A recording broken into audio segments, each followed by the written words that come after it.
the main event. Wow. Dale's like, we're on? What? It's not even 8 o'clock.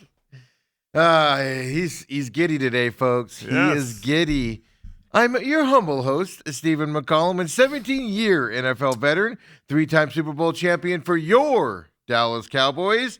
And folks, he's giddy today, which means he played well in golf yesterday, and he's also excited because DeChambeau and the boys there, John Rahm, Cam Smith, they said they're staying on the LIV Tour because they have contracts over there running through this year. And I don't know why he's giddy about that, but he is. Dale Hillestray, everybody. Stephen, good morning. You know, the segment that I've been missing lately is the show opening, What Happened to Steve Yesterday? Nothing's been happening. I had my HOA meeting last night. Oh, you didn't even tell me about that. I forgot. I actually forgot about it. Any tickets written? I got a text yesterday during the show that was like, "Hey, I wanted to talk to you about what we're going to talk about tonight." And I was like, "Ooh, is that tonight?" So do you walk in there with like a book of eviction notices? No, and you can just, it's not like here's that. one for you. Here's one for you. No, we don't operate that way. Have you? Did you tell them about the dues raising that you're going to be throwing out at them? That went out in November. Okay. That went out in November. Any fighting? Infighting? No, not at all. We have a common group. We had a couple new people last night. Generally, it's the same homeowners. We have like 1,600, 1,700 homes in our community. Like 8 people show up to these things. Anytime you get a bunch of new people show up, you're like, oh, crap, what do we do? What are they pissed about? No, it's easy. We're out of there. We're out there by 7. Always a good night. Yeah. Yeah, always a good night when you're out there that early. You run an efficient meeting, huh? I do. Any questions? No. Get in and out. Let's go. Let's go. And we didn't have a December meeting, so it was like a lot of stuff to go over. We had to table a few things, but not important stuff. We just got to go over. But, yeah, it was a good time last night. But it kept me awake to watch that ASU U of A game last night. Yeah. just like you called it, Dale. ASU plus 21.5. I would have taken them. We're going to talk about that in a minute. Dale takes off on Thursdays, of course. Goes over, to the lesser show over there, the Holmberg's Morning Sickness, and does his little hit over there. And then Uncle Lou comes in. So we upgrade here on Thursdays. Oh, but you're still here. Wait, is Dale's headphones still on? But you're still here. I had the plumber came over yesterday at my house. I guess that happened yesterday. Oh, yeah. Fixed my shower leak from going downstairs. Oh, he already fixed it? Yeah, he fixed it. Yeah, he came over Monday and diagnosed it. And it was funny, too, because yesterday he's looking at it, and he's like, "Hey, Steve." And I go, "Yeah." He goes, "Hey, come here real quick." And I'm like, "Oh, crap, here it comes." He points up, and he goes, "That might be a crack, like in the shower lining on the bottom." And I went, "I've been waiting for you to tell me I'm going to need a whole new shower, bud." Right. Just waiting for it. But I guess it was good. I had to leave to go to the HOA meeting, so he finished up and everything. But I was like, and no, I didn't leave him at the house by himself. Had somebody there with him. But so that's fixed. Right. No more flooding my downstairs when I take a shower. That's good. I don't know how much it cost. I said, I go build a management company. I don't even want to know. Don't even tell me. Well, it's nice to be in that situation. Wow. Well, what are my monthly payments going to be? That's what the rank and file do. Doesn't matter what it costs. You're paying it anyway. You have a giant leak in your house. Can I break it down in 12 easy payments? Does it matter? Well, that's what the management company will do for me. Oh, yeah. We're going to have to pay that in 2 months. They do all that. No, but you have to pay it anyway. Does it matter what it costs? Yeah, you can take showers downstairs. Could you imagine? All your stuff all the way downstairs or to the kids' bathroom? No, not at all. So that was my day yesterday. No, nothing's happened. I kind of kept to myself lately. Okay. I haven't been out in public too much. Well, that's probably a good thing. Minding my own business for that reason. Can't get mad at anybody but yourself that way. Or I guess your kids. Or your dog. Anything else you want to name out there? Oh, my poor dog. Because before when we got back from vacation, I took the shower and come downstairs, and I'm like, why is my dog all wet? And she'll get in the pool, Right. and even in the wintertime, she'll get in the pool. So I'm like, were you in the pool? And then her bed was just covered in water, and I was just like, oh, okay. So poor dog had a soapy water all dropping on her and stuff. Hey, the Farmer Braxton, by the way, I want to be clear. Last night, I was watching the ASU game, and it became a blowout in the second half, and then ASU fought back. I was just minding my business, just doom strolling or whatever you call it on Twitter, on X, and I saw a lot of people ripping the coaching staff of Maryville for leaving that kid in 20 points. Like, what are we doing? Like, same concept I have, Shouldn't have played after the first quarter type of conversation. Farmer Braxton texted in yesterday as well. 6:32 p.m. when he was listening to the show. He says, unless you are similar to Sharon Miller in your future playing days, 100 is absolutely not necessary. I'll go a step farther. Koa Pete never came close to 100 points in a game. Bobby, not Hurley. Who's gosh. One of the other best point guard in town. Mike Bibby? Mike Bibby. Thank you, Bobby. I don't know why. Bobby Hurley got on my gourd last night. Again. I'm going to show you that in a minute. But yeah, Mike Bibby never got close to 100 points. They're the best to ever come out of the state. So I disagree on that. I Even never the best came don't close do to it. 100 points. I got to 43 one time. The Maryville coaches were weenies for it. And he goes, it has to be boring at some point. Yeah, for his teammates. 9 points were scored. Oh, my God. I'm going to get all fired up again here. Just fired up again. What are you doing? Hey, you have to have the hot hand, Steve. You feed him. Yumiko, I looked into them. They're 2 whatever this year. They're not a good team. But it's also because they don't have a team. It's similar to like Coronado Dons when they played SCA. They can't get kids to come out and play the sport, things to that effect. They're just outmanned. It's not their fault. They're doing the best they can. They're working hard. Kids look like they're having fun out there, even in these blowouts and everything, trying to learn the game. So good for them. But for the love of God, Dale, you and I could have gone out there and probably scored against them. 9 points from everybody else. Oh, just disgusting. But anyway, I saw that last night. I'm not alone. I'm not alone in my take. Dale yesterday made me leave here thinking I was like ripping. I was like, oh, I'm being wrong on this. Did you see Richard Oper? I didn't read it. Did you see Richard Oper do a Saguaro? I did. The fall from grace. What happened? I did see that. Did you read it? I did. Uh-oh. What is he blaming? It's not. Is he blaming this specific administration, meaning principal? Because she's still there. No. Or was it before that? There had been so many changes. I think they're on another principal. That was an interim principal. Oh, she's not there. Yeah, the one that did the email and everything. Oh, she's not there. Okay, she's not there. Two ADs later. Yeah. Unceremoniously, a couple football coaches later. Yeah. It's. And we always say this here. You don't ever want to be the guy that replaces the guy. Yes. Well, Jason Mons built a monster. Yeah. But I knew some of it, not all of it. I mean, he started off involved in youth football. Yes. And then that feeder program, when he got the coaching job at Saguaro, that's how the good head coaches do it. Yes. And since then, boy, it's dark. Well, the last coach they had that they just fired, didn't have any success. They're like they hired him from outside of the area. Well, but again, when this last coach just got in, because they had a guy named Zach Hill. Yes. And they won the 6A state championship. He's only there 1 year. Yep, gone. Then he left. Then they bring in this Darius Kelly. Yeah.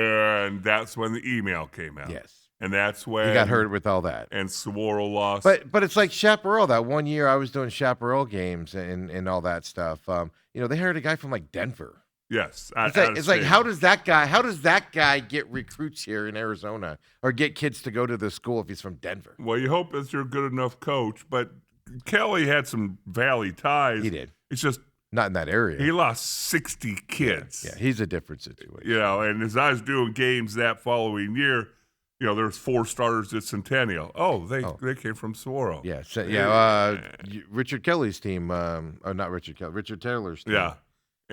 But got most of them. But Hamilton got 3 or 4, and Basha got a couple, and it's like I'd be doing these games, going, oh yeah, transfers. Well, that's what I'm getting at. I'm not saying Oper didn't blame the coaching, right? It's the admin side of it. It's that's everything the problem, around right? the program, and then again, just when you have a curious. coach for 15 years and now you've been through 4 in 4 years, it's kind of crazy. Yeah, but that's the good. I think the way you become a high school coach and a good one today is like you said. You start off young, and you start off in that young programs, and you get those young kids that coach you, and you coach them all throughout growing up. Yep. Then you get to that high school head coaching position, and all those kids, guess what? They grew up with you. They know how you coach, all that stuff. You have a reputation out there. And then you get that spot, and then all the kids go, oh, all of a sudden I live in that neighborhood.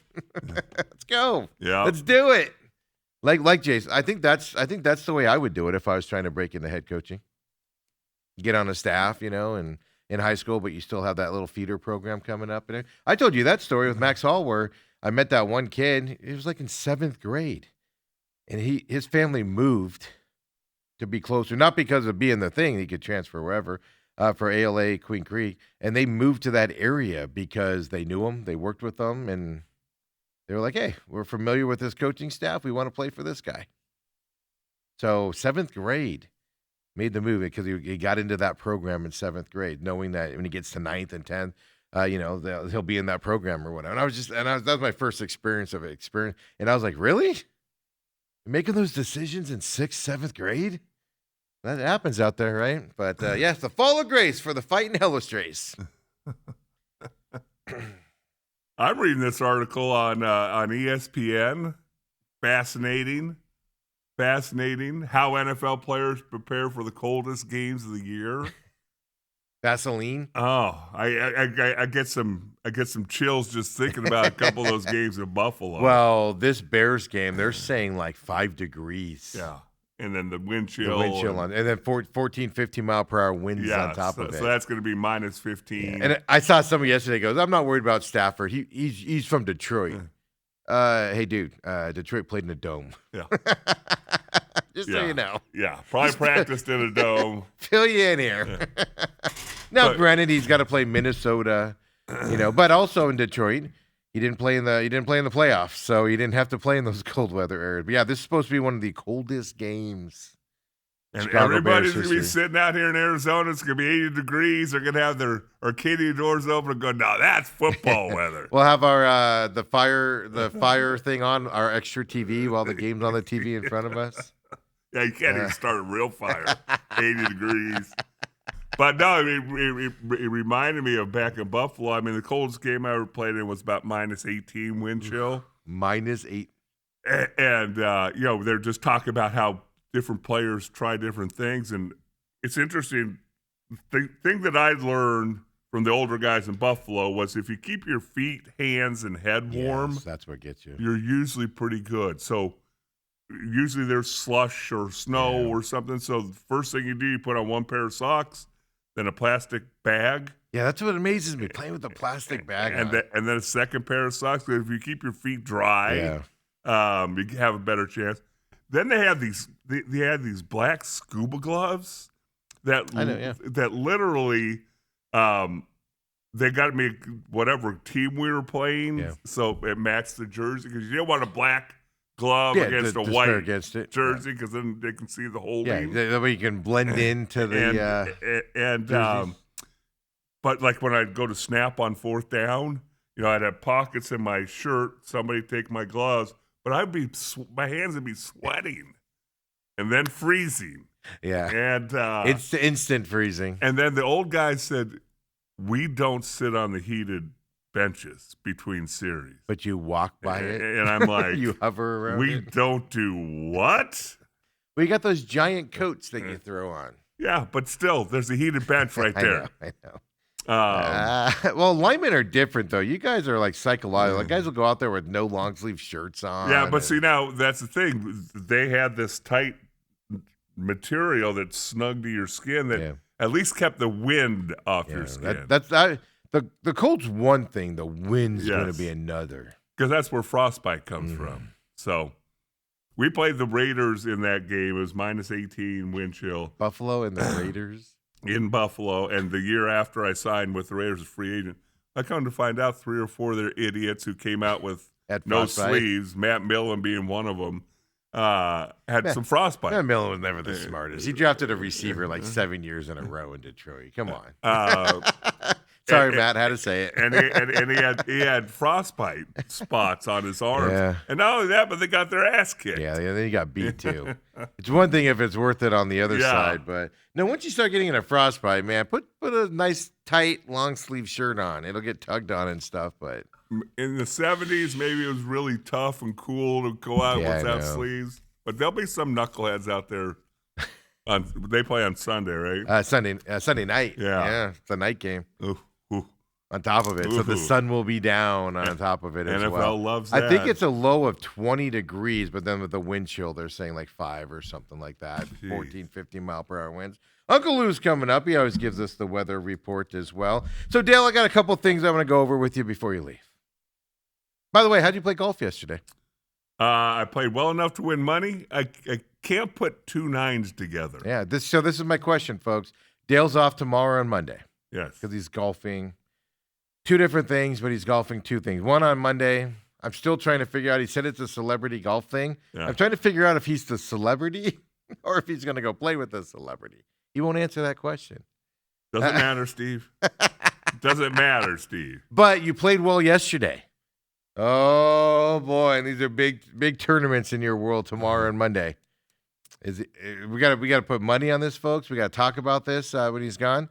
Does he put a get-together, good rounds, or did he waste it yesterday? Well, tomorrow is a member guest, one-day member guest at Moon Valley, so my son-in-law, Scott. I'm glad I was invited. Thanks for inviting me. You wouldn't. You're so far down the list. Don't worry about that. Scotty, my son-in-law, and I played in this last year, and it's a quota system. And so you take your hand, 36, you subtract your handicap, you have to get that many points. Okay. 4 points for a birdie, 2 for par, 1 for a bogey. No bogey or worse, no points. I hit my quota right on the button. Son-in-law Scotty missed it by 2. Yeah. We were out of the money by 2. And you invited him back. And he wants retribution, number 1. And you got me sitting here. I could ruin it way worse than that. And number two, it gives me something to talk about all year. Whenever he says something smart, I said, 2 points away. He's all, can you guys pass me the Thanksgiving? Can you guys pass me the potatoes? How about losers get their own potatoes? Get up and get him yourself 2 points. Not enough. He's all, I don't think we should take a picture with this picture behind. Shut up! We're doing it with the picture behind us. Loser. I think that's how it goes, right? Wow. Goodness gracious. Harbaugh to the Giants, by the way. It's not official, but we all knew that's where he was going. It just that talk to Atlanta intrigued me. I could see him maybe pulling the trigger on Atlanta, but Atlanta doesn't pay for head coaches.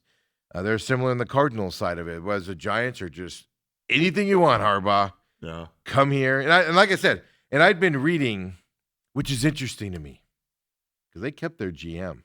Well, that's what I was going to say. They kept the GM who's made some not so smart moves. He's not going there unless he has some bit of control, right? Right. Does that mean Schoen's going to be gone here pretty quickly? That he hires him and then it's gone? Or does that mean he's just going to be glorified, sit in your office and shut up? Here's what I want. Go get it done type of a situation. Well, and sometimes those, hey, I'll take a back seat. You can, I'll give up my power. Well, Bill Belichick had that. I mean, he had a GM. It's just he got what he wanted. Just the GM went in and negotiated everything. He had his GM. That's what I'm getting at. His hand. This is the other way around. Yeah, I'm fascinated by how this is going to work and if this goes. Because Schoen's not a good GM. He's shown that repeatedly. Just go back to the Saquon Barkley things. When he's talking to Saquon, hey, man, you're going to go out and get an offer and come back to us, right? And Saquon's like, I'm sorry, your phone cut out. What? Hello? And the owner's like, I would just get sick if we lose Saquon and he goes to the Eagles. And then it happens. Like, what is happening right now? I saw some rumors, 5 years, $100 million. So $20 million a year, which is he was making 18 in Baltimore. Andy Reid number there. So not outrageous. His offensive coordinator from Baltimore, he is interviewing other places. He's going to go with them. The interesting thing to watch would be the defensive coordinator, who goes with them as a defensive side of things. So the Giants are spending the money. Not a surprise if you know anything about the Giants and their ownership and what they'll do every once in a while out there. So that's kind of there as well. One thing I wanted to talk to you about on the NFL side, Michael Irvin's going to Netflix, folks. He's doing a podcast there. First ever podcast on Netflix. Michael Irvin. Guess what he decided to name it, Dale? I did see that. Yeah, I tagged you, and I was like, hell, he knows nothing about this. The White House. Intriguing. Well, it piques your interest, does it? You'll tune in. It also tells you who bought the house and who got the idea of the White House back in the day. Oh, I have no doubt that he was the ringleader.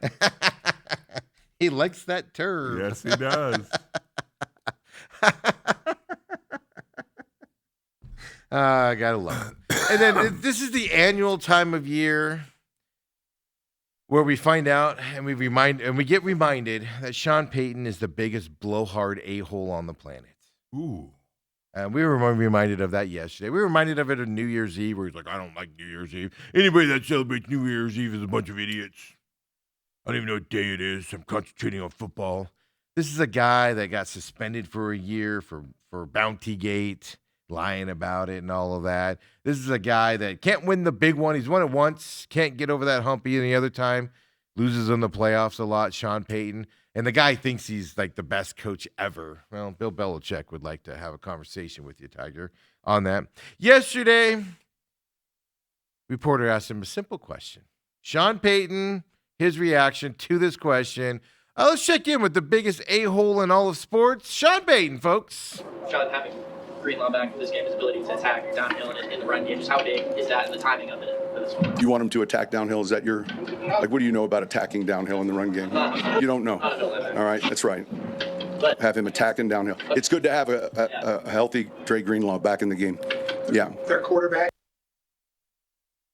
Yeah. What does that guy know about attacking downhill, Steve? How dare you, a media member, question what I know about football? You know nothing. You never played this game. You haven't studied film like... No, you're right, Coach. We haven't studied film to lose in the playoffs like you have multiple times. You're right. We haven't failed at our job more times than we've been successful like you have, Coach. So please, lecture us. Lecture us, newbies over here that have never played the game of football, and how stupid we are and what we do. We know we can watch the film and see you fail constantly. Wow.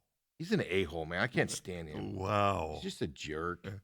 Do you want your head coach to be nice? I want you, well, to the media, absolutely. You don't need to come at somebody that way because they use a football term. And what do you know about that? Well, I don't know. I know I can read a stat sheet here, and God dang, Coach, you suck in the playoffs. That's right. Oh, yeah. I'm looking here again. I'm just double checking, Coach. Yeah. Oh, yeah. You suck at what you do in the playoffs.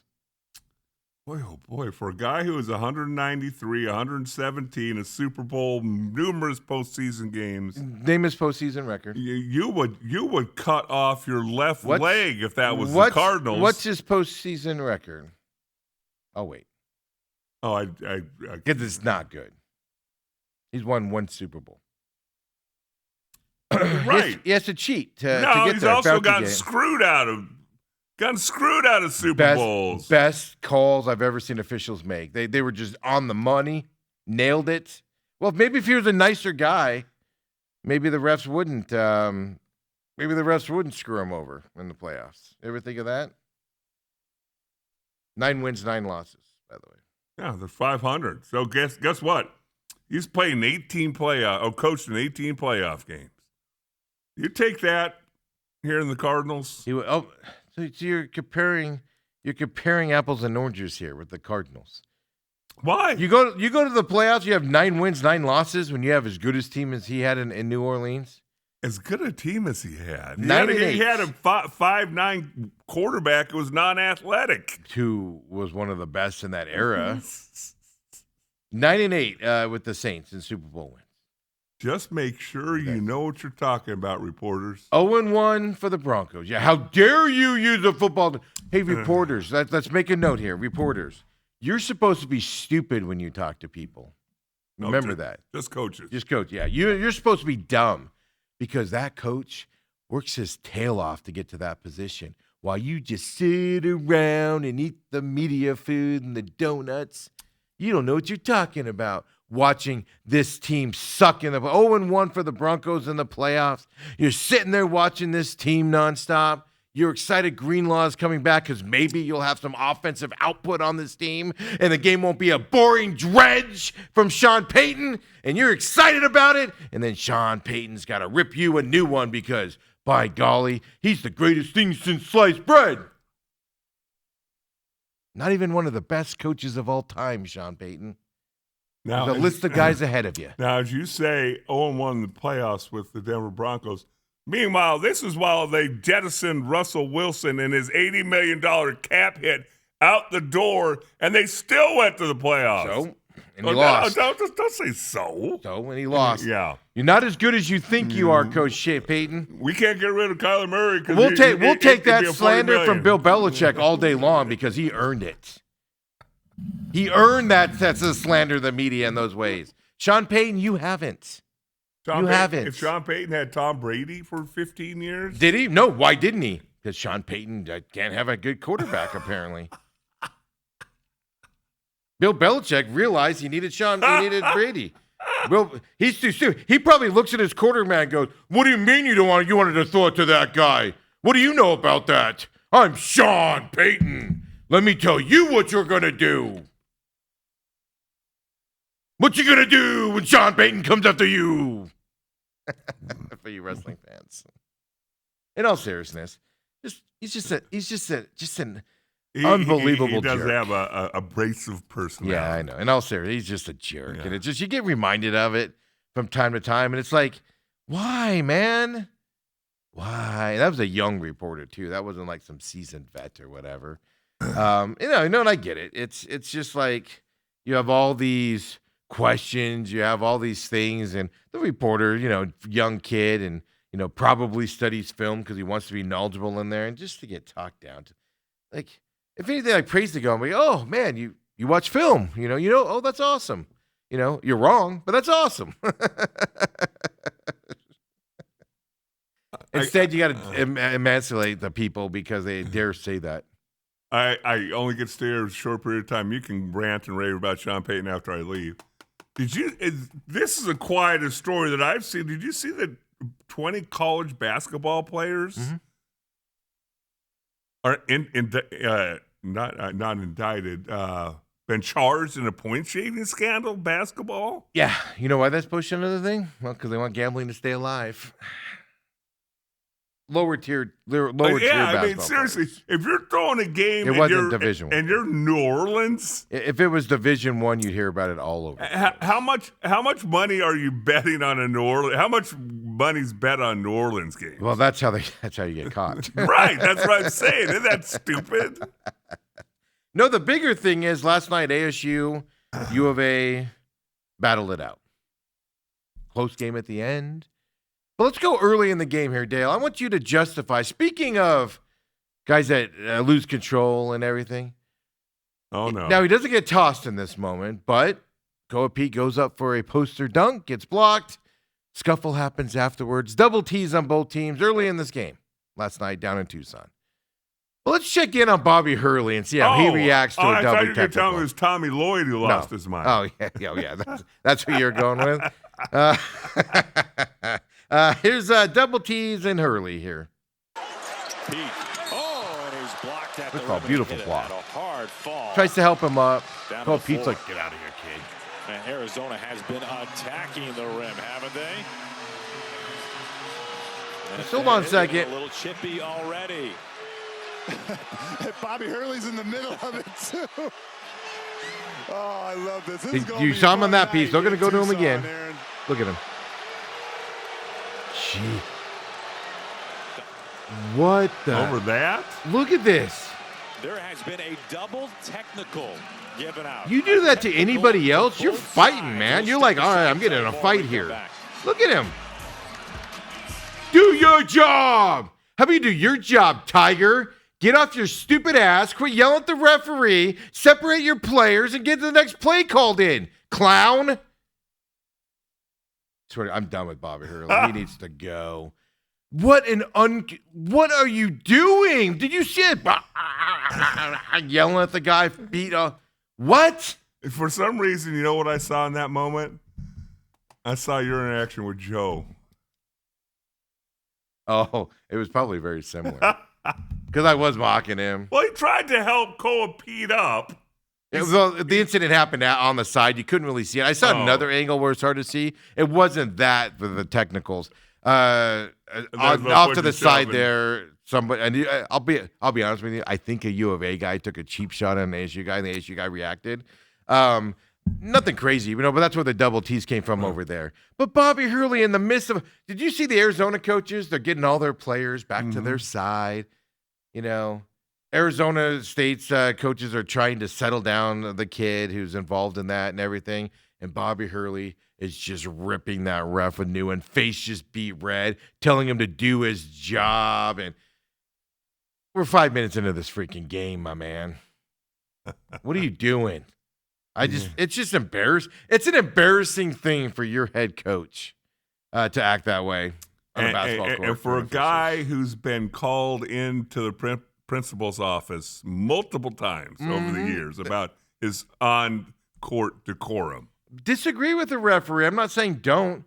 That was a man that's out of control yelling at the officials. And he has to have a coach come over and separate him. It's embarrassing. Embarrassing. Maybe they would have won the game if he would have got kicked out. Coach Irving would have been in there and dominated that as well. So, Dale, you got anything else before you want to take off here today? No, I just said good. Cole Pete came out, 24 points, 10 rebounds. Yeah. Good fourth quarter. He's one of the reasons they ended up winning that game late. Right. The two young freshmen on that team as well. Dante Moore going back to Oregon. And we were talking about that before the game, whether that's before the show. Oh, okay. We're not playing a game. Yes, we are. This is a game, Steve. The way you're all fired up, this is a game. Fired up today. I'm ready to go through a wall. Well, you should be. You should be. But you got to look at it and go, okay. The number one thing is probably the NFL got to him and said, "Hey, we reevaluated you." If you don't know, if you're going into the draft as an unclassman, you can ask the NFL to give you a status update where they interview coaches, GMs, and people like scouts, that, and scouts, and say, "Hey, what do you grade this guy?" Stuff to that effect, and things like that. Because he was projected to be number 2 to the Jets, and so maybe he's dropped. That could be one. Yeah. 2 could be his agent said you're not going to the Jets. And or 3, and that's always a part of college football now. He's probably going to get $4.5 million to go back to work. Yeah, but a second pick gets that $30 million guaranteed contract or guaranteed money. Yeah, and but then if you're the Jets and you get thrown out of the league in 2 years. Okay, well, here's the problem. Here's the problem you got with that theory. Okay, you don't want to go number 2 to the Jets this year. You go have another good college season. You're going to the Jets either number 1 or number 2 next year. No, they're turning around this year. I know. So either way, you're going to the Jets. Are you going to prolong it, or are you going to not prolong it going forward? I honestly believe, and I have no basis behind this, I believe he was told he's not going to be the number 2 pick, and he's going to fall at that point. And he was like, all right, let's go back. Maybe all the way out of the first round. Yeah. I mean, it's just, I don't think he's that good. Only 18 starts. Those players generally don't work out.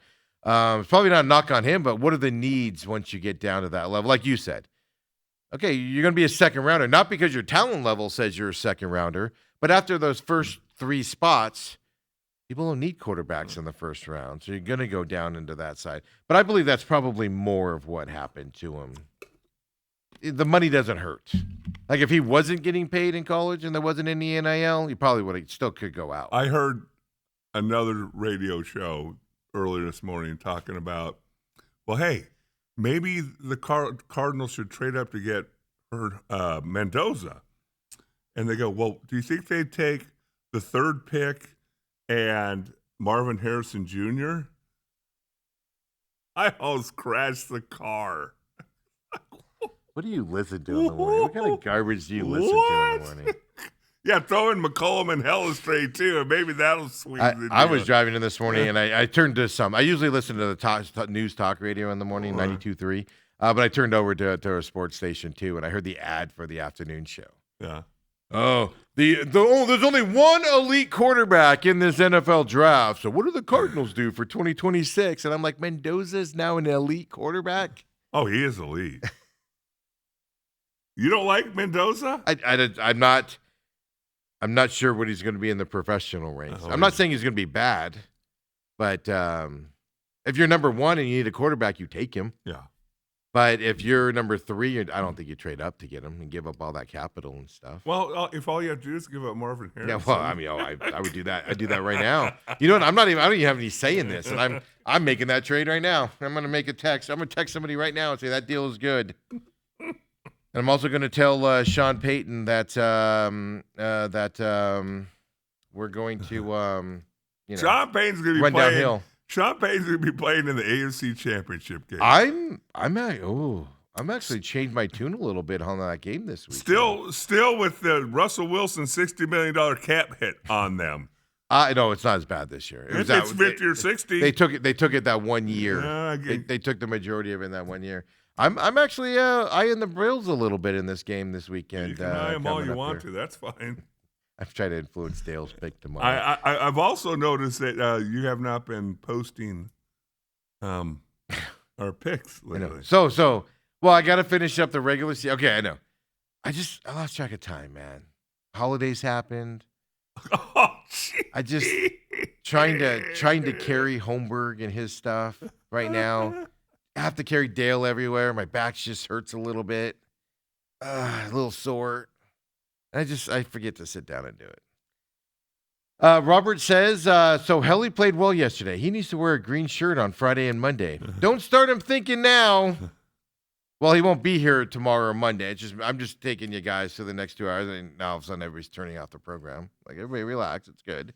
So he won't be here for that green shirt enthusiasm yesterday out there. And then he says, my pops was a Union guy. He never liked Peyton. Dude's lucky the league lets him be a part of it. I actually agree with that. Sean Payton is a guy that he's that high school coach. If you've seen Varsity Blues, you know what I'm talking about.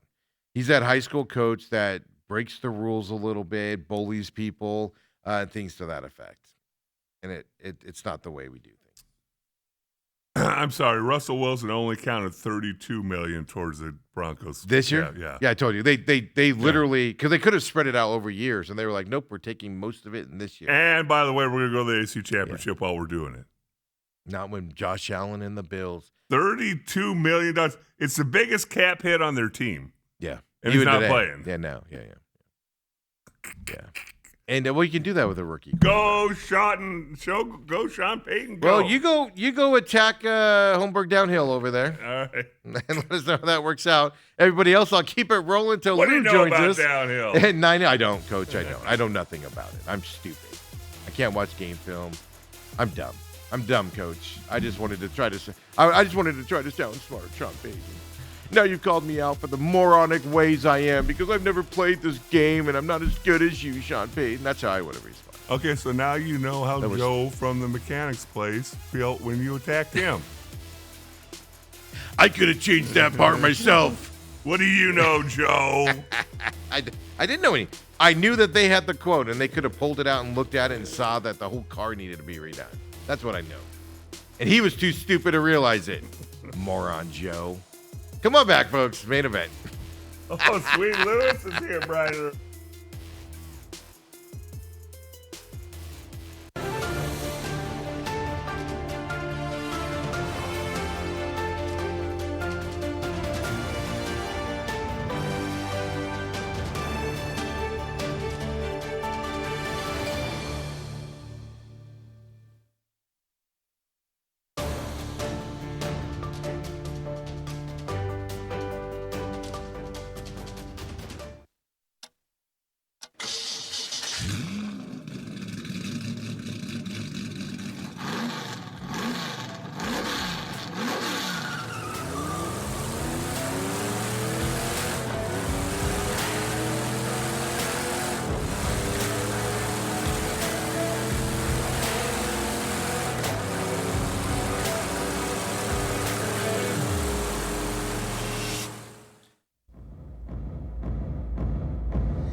We're back. The main event here with Stephen McCall. I'm being loud because Lou's on the phone over here. Person on the phone with him, I guess probably his wife's going to be all, what are you being so loud for over there? Who's that loud guy over there?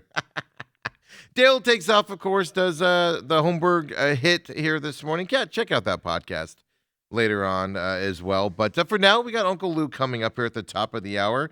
Other things going around is we're having some fun there at the top of the show.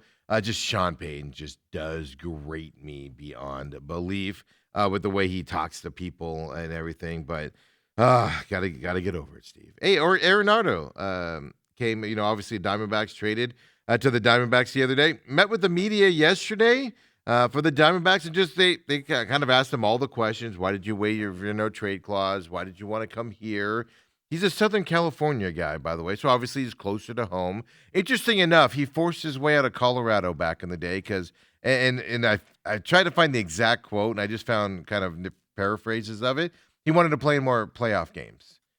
So then he forced his way out, went to St. Louis, played in the same amount of playoff games in St. Louis as he did in Colorado, by the way, which is, we got to be careful what you wish for when you make those moves and things to that. Bud, let's introduce you here. Press conference yesterday, done through Zoom, of course, so it's the way that these look here. Arenado introduction yesterday, a little bit of what he had to say, about a minute of it. I still have high expectations for myself on the offensive side. I do, on both sides of the ball. I expect to go out there and help this team win on both sides, and that's where my expectations are. I know the last few years haven't gone the way I wanted. Obviously dealt with some injuries and different things, but I think some of the adjustments I'm trying to make and the adjustments that I've talked with the hitting coaches already about, I think they're going to pay dividends down the line here. So, I feel good about it. And obviously being in a lineup with these group of players is going to be great. These guys could all really run, they could steal, and hopefully get in scoring position. And if I could do my job, I don't see why I can't be driving these guys in. Like it. I like it. I love this trade. I love the trade even more because they're getting him for value, right? $11 million instead of the 42 total amount there. So I love it. Look, he's coming in. He's a veteran, 8-time All-Star. He should be the main guy in the locker room when he comes in here. I'm not going to go into the whole how Marte's not and all that stuff again. We have all season to go through that. But I like this trade. Locker room guy. You heard it there, right? He's hyping him up. These guys can run. These guys can get on base. My job would be to get him in. He did address, his power shortage. Like I said, unless your name's Mark McGwire, the St. Louis ballpark is a pitcher's ballpark. It's hard to hit in. It's big, spacious areas. Fences are deep out there. He's coming to a hitter's ballpark now. So does he get some of that power back? Does he get that out there? This could be fun to see him there at third base and moving forward. And he doesn't sound like a guy that's coming here to be a part-timer. I know a lot of people were concerned about that. I know Hazen the other day said, well, we're going to discuss that with him when he gets here, but Hazen flat out said, the GM, we expect him to be our everyday third baseman for the season as well. So obviously he'll get days off and things like that, and he didn't sound like a guy yesterday watching the whole interaction there with the media. He didn't look like a guy that was coming here to be a part-timer at the end of his career, 34 years old. So I'm looking forward to it. Getting excited to see how that move goes as well coming up. Last thing I want to bring up to you here before, of course, Lou joins us to the beginning. We're going to talk Lou's favorite sport here, folks, NBA basketball. You guys should have seen his reaction right there. Okay. I've been on this thing for a couple years now, but the refs seem like they're quick with the whistles now. Not just fouls, but just everything. They'll blow any whistles for flopping or anything like that. But when a foul's called, they're quick to the technicals. They have been for a long time. It just feels like, you felt it the last couple of years. And Dylan Brooks, we talked about it. He's being targeted by the referees. They're being extra close attention to him. If he blinks at somebody, it's a technical right away, right? And stuff to that effect. Well, if you didn't hear the news today, well, first of all, I tell you what. Let's look at what they called a technical the other night against Miami. And this is just an absolute joke. Before I show you this, what this does by calling this a technical foul is it changes the way he can play basketball. Because obviously he can't get his second tech, right? Or gets thrown out. So it influences the flow of the game. It's not just the foul, but then the technical side of it as well. Influences the way he can play the game. influences all of that. So it absolutely influences what's happening on the court in a basketball game when you make these calls. So if you don't know what I'm talking about, here it is, the tech from the Miami game the other night. Time tonight they've gotten tangled up. I don't understand how that is a technical foul. That's going to get rescinded. How do you see that? How is that a technical? I don't understand you say that and because he loses the ball, his arms go out. Okay, maybe it looked like he pushed him, but he didn't push him. The refs are standing closer than that camera is. The refs can see that. And that's a technical. That's Johnson there, of course, for the Suns call there, saying that's going to be rescinded. My point is, and they did rescind it, by the way, this morning. His technical foul at 3:38 in the third quarter has been rescinded by the league office review. Great. Because he's getting up there to the point where he's going to start losing games and getting suspended for games the more technicals he gets. So great, they rescinded it. But what it does before the rescission of it, I don't know what the word I'm looking for is. It changes the flow of the game. It changes the way he can play basketball out there. It means he has to be more careful in those situations. The referees, by making boneheaded, asinine calls like that, and the constant reviews on the court, we gotta look at this review and see if it's a blatant act, even though there's no whistle or foul on the court. It's influencing the way the games are being played on the court. Making them choppy. It's making them not flow right. It's affecting the players and how physical they can be and how they can play their defensive side of things. That was 3:38 in the third quarter. Whole quarter to go. And Dillon Brooks now has to be mindful he already has one technical on something stupid that's later rescinded. These NBA referees are influencing the game negatively. I'm not going to go so far as to say they're fixing it or anything like that. I've seen a lot of that talk lately as well, more so this year than in previous years. You see that a lot. But one whistle, one technical can change the flow of a game. It gets rescinded afterwards. It affected that game in that moment. And the NBA's got to figure this out. For a lot of reasons. One, it's making it unwatchable, in my opinion. Two, though, Lou's like making it unwatchable. But two, the gambling side of it. This is an absolute joke. How bad is it? I pull up Yahoo Sports this morning. This is something I saw that they rescinded it, so it was on my list of things to talk about and just bring up the point. It's a bad call, but it affects the rest of the game. We're not here to see you, referees. We're just not. Right? I showed you that play earlier when the Oklahoma City guy goes up. The guy doesn't even touch him, and they call a foul on that guy. That's affecting the game in negative ways, and the refs are doing it, not the players. I go to Yahoo Sports this morning. Kendall Baker and Jeff Tracy, if you don't know, do a fantastic newsletter. It's called Yahoo Sports AM. Comes right to your email box in the morning. Love it 100%. And I love seeing kind of what they talk about. But they put a lot of Yahoo stuff together and things like that.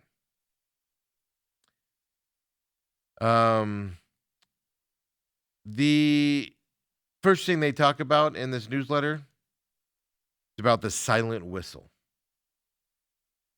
It says, are referees behind the NBA's sudden scoring decline? I haven't read it yet because we came on air after I saw it there and everything. But people are starting to notice the NBA has a referee problem out there. Free throws have plummeted across the NBA just this month alone, according to them, is what they're saying. And scoring totals are down as well.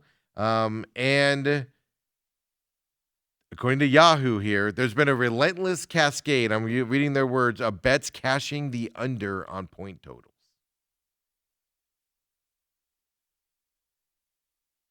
This is dangerous territory, in my opinion, for the NBA. They're flirting with something disastrous here. NBA totals were mostly hit overs in years past. Now they're hitting more unders in the last month. Whistles like the one I just showed you. The one we showed you last week with Oklahoma City, where the guy wasn't even touched and they called a foul on the other guy. This is dangerous here to see what you're doing. And it's not like we're being out of line by saying NBA referees, oh, they would never cheat and bet on games or influence games for betting purposes. There's no precedent for that, right, folks? This is dangerous what the NBA is doing. They've got to figure out. There can be a system in place, like with that technical foul where that referee could have been overridden by an arbitrary person, either in the stadium or back in New York, that gets in their ears and says, no, there's ways to fix this. They refuse to fix it. And now we've been noticing it here on this program. I've been noticing it here with these calls, just the flow breaks of, right in the middle of a game, they'll blow a whistle and go, we have to look and see if that was a flagrant. Then the ref goes over to the sideline and taps that stupid 1970s mic, leans over, puts both hands on the table. We're going to review the foul. We're going to review the play on the court if it was unnecessary. 10 minutes later, they come back. Referees are personally, in my opinion, favoring the way the flow of these NBA games are, and they are affecting the outcome. And now it's going to the point. It's going to the point where it's being noticed by large conglomerates as well, and it's favoring certain sides of things and stuff like that. It might be coincidence, but at some point, a coincidence is not. It is not, right? As you go into it. In the last month, NBA scoring was 117.9 average per game. It dropped down to 109.6 this month as an average. It's back up now to 112.1. That's not an accident, folks. The players haven't decided to stop scoring in these games. All of a sudden, the defense hasn't ticked up 900 times to where now the scores are being depressed in these games. It is being manipulated, and it is being manipulated by the referees. Bringing that point to you guys out there as well. So if you guys want to read more about the Yahoo story, like I said, I haven't read the whole Yahoo story yet. I don't even know what their site is. They might say it's not the referees. Watch an NBA basketball game or watch 2 or 3 of them in a week and tell me the referees are not manipulating this game with their whistles, their foul calls, their arbitrary looking if it's a flagrant or not. You guys come to your own conclusion. I'm on the side of they're purposely manipulating it, folks. When we come on back, well, this is a terrible transition here as well. We'll get with Lou, the gambling guy. Hey, by the way, Suns at Detroit tonight, 5 p.m. Booker is questionable tonight, guys. So with his ankle, we'll see if he gets in there. Questionable usually means they play. We'll see if he gets in there. Of course, Jalen Green was ruled out already for this game earlier this week. So he will be out again. He's getting closer to come back here. They got the Knicks up after the Detroit tonight. But Detroit leading that Eastern Conference. This is going to be a fun playoff-type atmosphere game tonight for the Suns. Booker, we'll see what he does out there, but that is coming up tonight. But when we come back, Uncle Lou joining us here. Come back and join us here at the Main Event Thursdays.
We're back here, second hour main event. I'm your humble host, Stephen McCollum, and you know him as Uncle Lou over here, VSiNGamblu.com.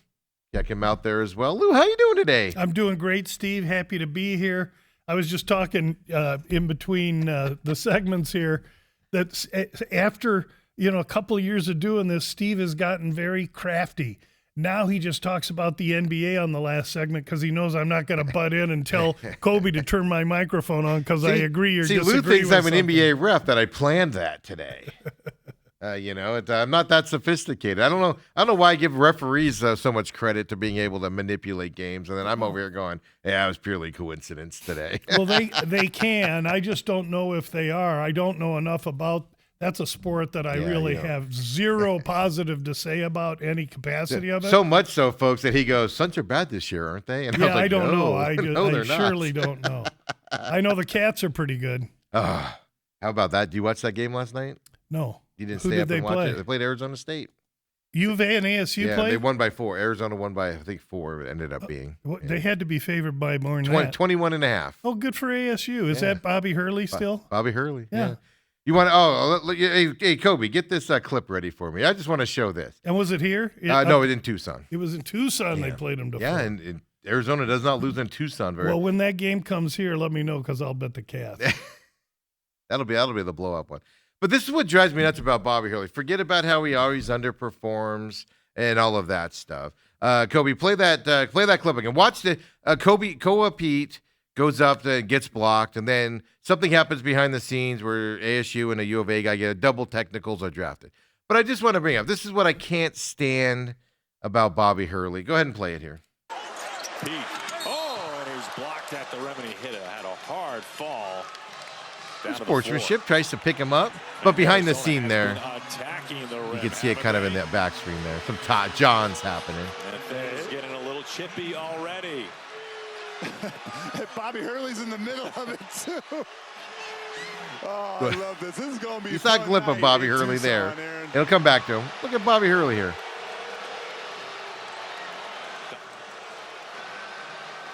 It's 9:44 left in the first half. It's an 18-18 ball game. A technical to both sides. We'll step aside, tell you more when we come back.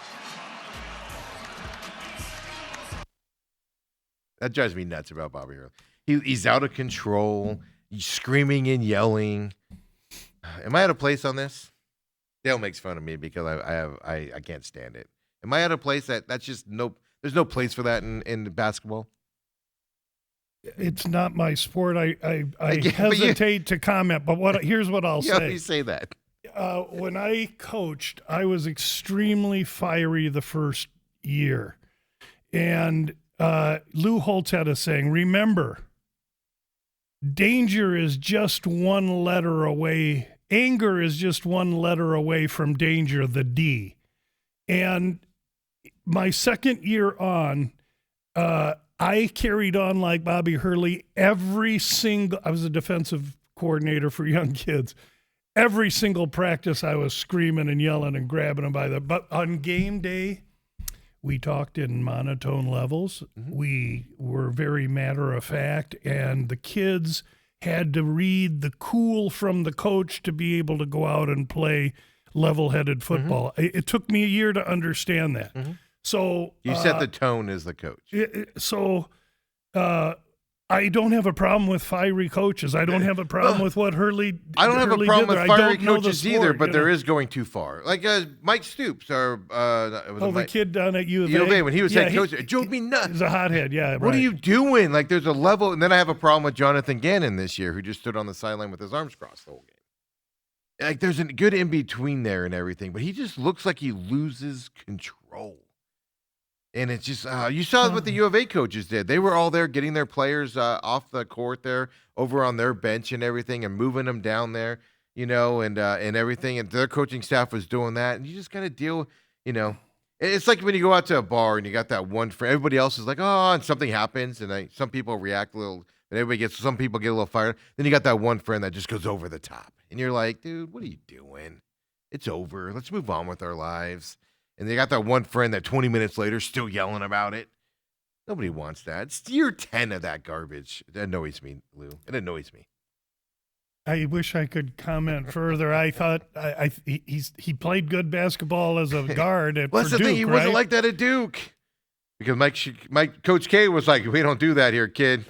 Well, maybe if he coached at Duke, he wouldn't have to scream so much.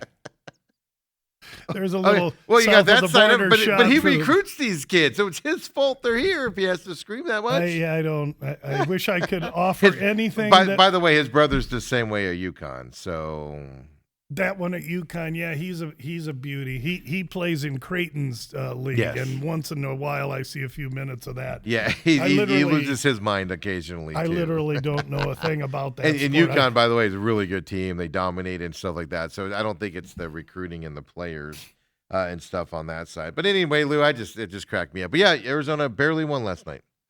Well, they don't put pictures on the scorecard, so if you make a 4 on a par 4, you made a par. It doesn't matter if you whiffed on the first shot. So we are 1 week away from a UFC fight, first one of 2026, yes, first one on Paramount Plus.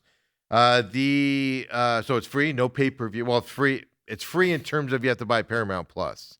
But it's not pay-per-view. No more $80 No, for but a Paramount fight. took a nice price hike right before UFC came in. And but you got to get it's nothing close to $80 for a weekend. You're right.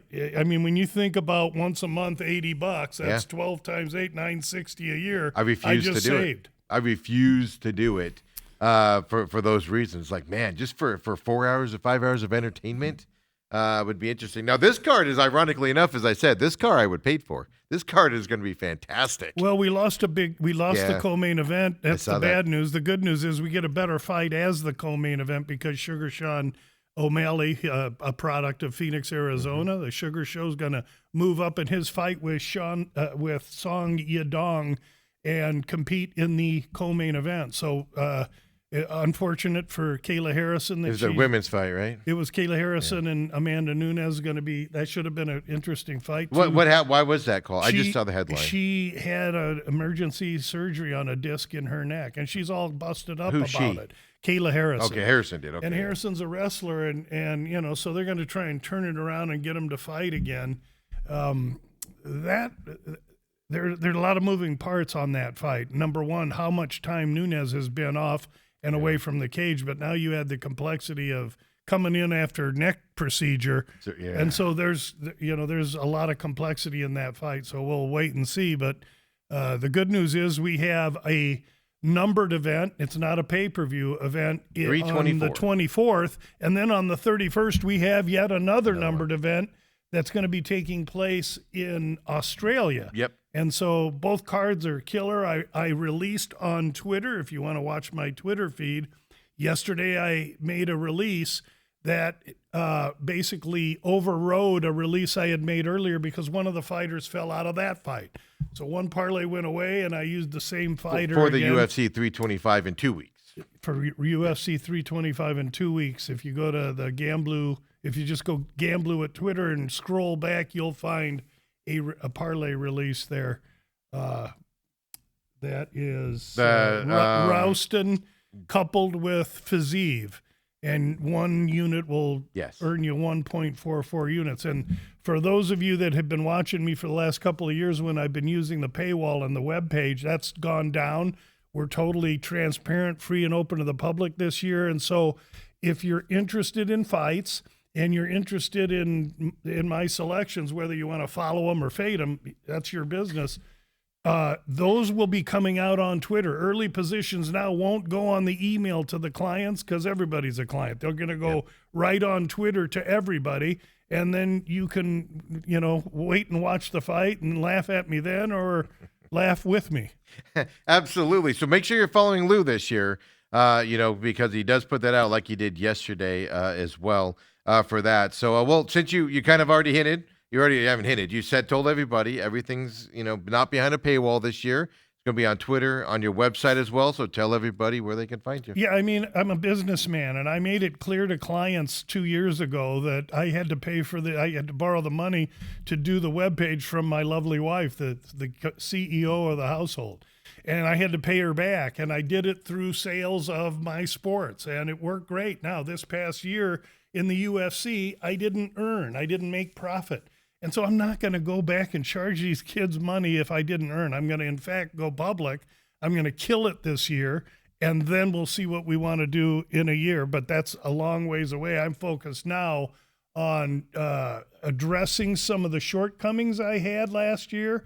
I bet too many guys that were 6 years or more older than their opponent.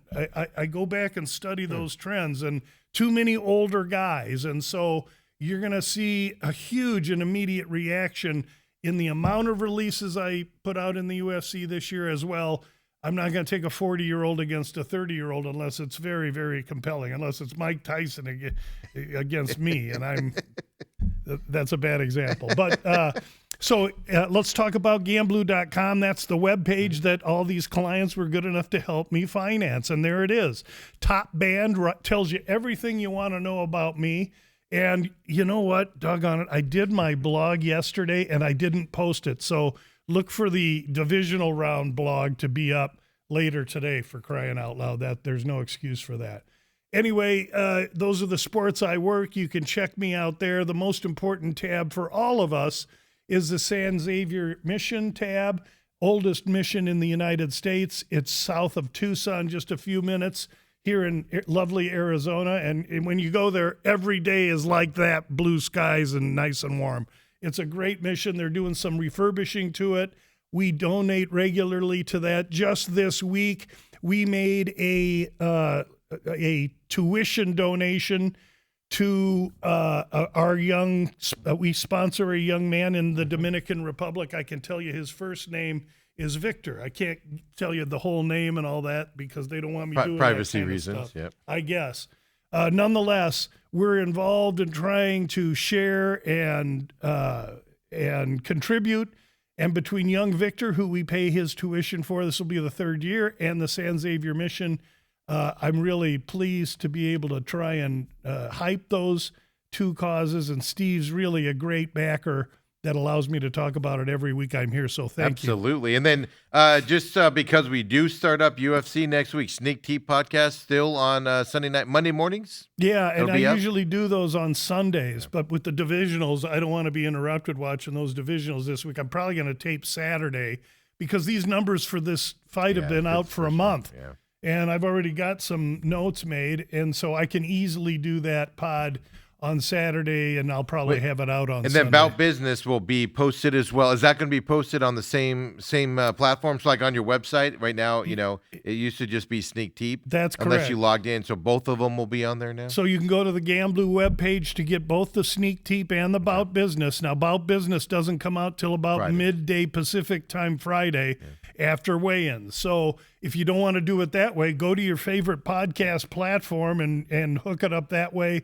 Both will be available everywhere. Absolutely. So the changes for you guys as we're getting close to next week, and I'm excited for next week's fight. We're going to spend a lot of time on it. I mean, when Steve McCollum, can look at a fight card and go, ooh, this is going to be good. Ooh, this is going to be good. Ooh, this is going to be good. Yeah. It tells you what kind of fight card. Not shockingly, because it's the first one on Paramount. They want to make a splash. They want big numbers. It's probably going to be theatrics galore in this as well. Just a lot of guys out there and a lot of fighters here. I am kind of sad about that Nunes fight. I saw the headline yesterday. That was actually, I know Dale, he makes fun of me a lot, Lou does, about looking at the women's fights from time to time. But that was one I was really looking forward to. It was going to be a really great fight because you have a world-class wrestler that wrestled at 155 pounds, cuts all the way to 135 to make weight, and then, competes at 160. And she was going to try and wrestle up Amanda Nunes, who's been away from the cage for a couple, 2-3 years. But Nunes is a jiu-jitsu specialist with heavy, heavy hands. This is a 135-pound woman that will also fight at 150, 55 pounds. Obtuse power in her hands. Yeah, and when I say I'm excited about this, you go down to the prelims on these fights for next week that we're talking about.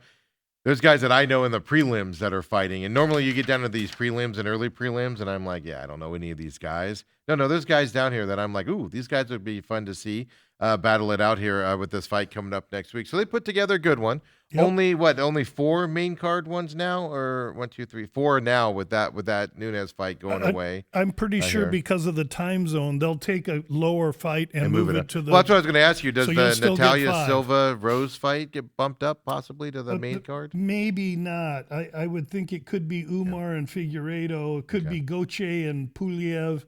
This Gauthier, 23-year-old building buster. I mean, this dude From is Cameroon? chiseled out of marble. He's knocked everyone out he's faced. The dude is a freak. Okay, and poor Andre's going, I have to fight this guy? Yeah, that's right, man. He drew bad card. As Bob Marley say, draw a bad card. That Russian drawed a bad card. So we'll talk more about that. Check out Gamblu.com. Follow him on Twitter. Even if you're not a gambling person, you don't like to bet on gambling, you don't understand the numbers, you don't care about it. You know, I've had a lot of people tell me that you give them a perspective on, so when they talk to their friends or coworkers, they're able to talk knowledgeable about or stuff get laughed as they out go of the into room. it. Well, and that's part of the prerequisite. If you can say something and get laughed out of the room, oftentimes you got yourself a winner. See, I'm a winner all the time because everywhere I go, I get laughed out of the room. Me too. we're on the same page. Makes 2 of us. So that'll be Monday. Yeah, Sneak Deep on Monday. That's one you want to listen to pretty timely because the nines do move. Do you expect, with the NFL, do you expect it to move, or is this going to be more like an NFL type movement on Monday? Or is it because it's the first fight, people are going to be paying attention to these lines on UFC come Monday? The fight guys will. And each year we go through this. You lead me in perfect, Steve. Because just follow the money. Now, Follow the Money is the afternoon program at VSiN. Mm-hmm. And in the fall, I get 2 or 3 appearances of those because they'll take some of my NFL, but they just don't have a lot of time to spend on fights because college football and pro football's king. Well, starting next week, college football, you're down to 2 pro football. Monday. College football's done.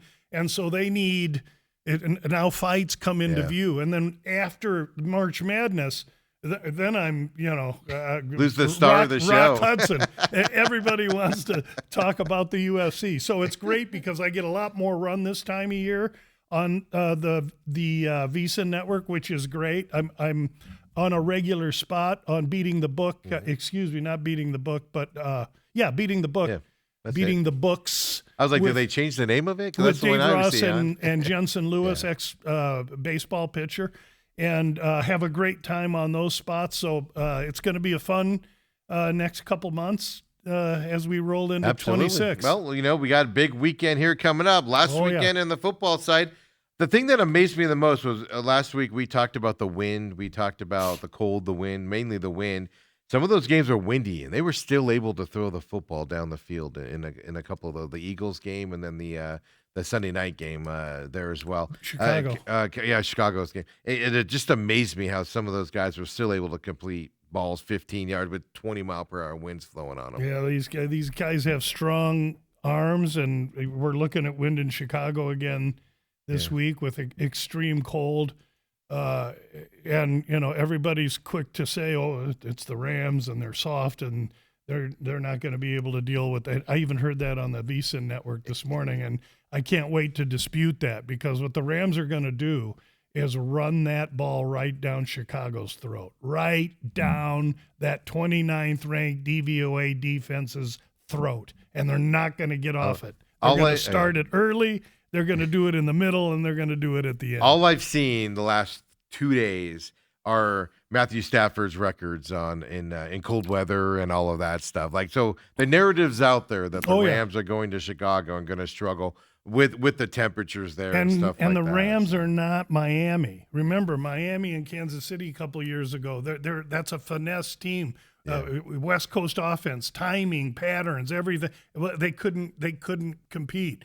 But this Ram team got an offensive line, and they got a rush game that's first ranked in the NFL. Blake Corum, I think, is as good as or better running back than the young kid Kyren Williams. They got 2 backs. I just see ball control here, and it might be the end of the line for Chicago. Well, let's stay on that game since we brought it up and we've talked a lot about it. That's the Sunday night game.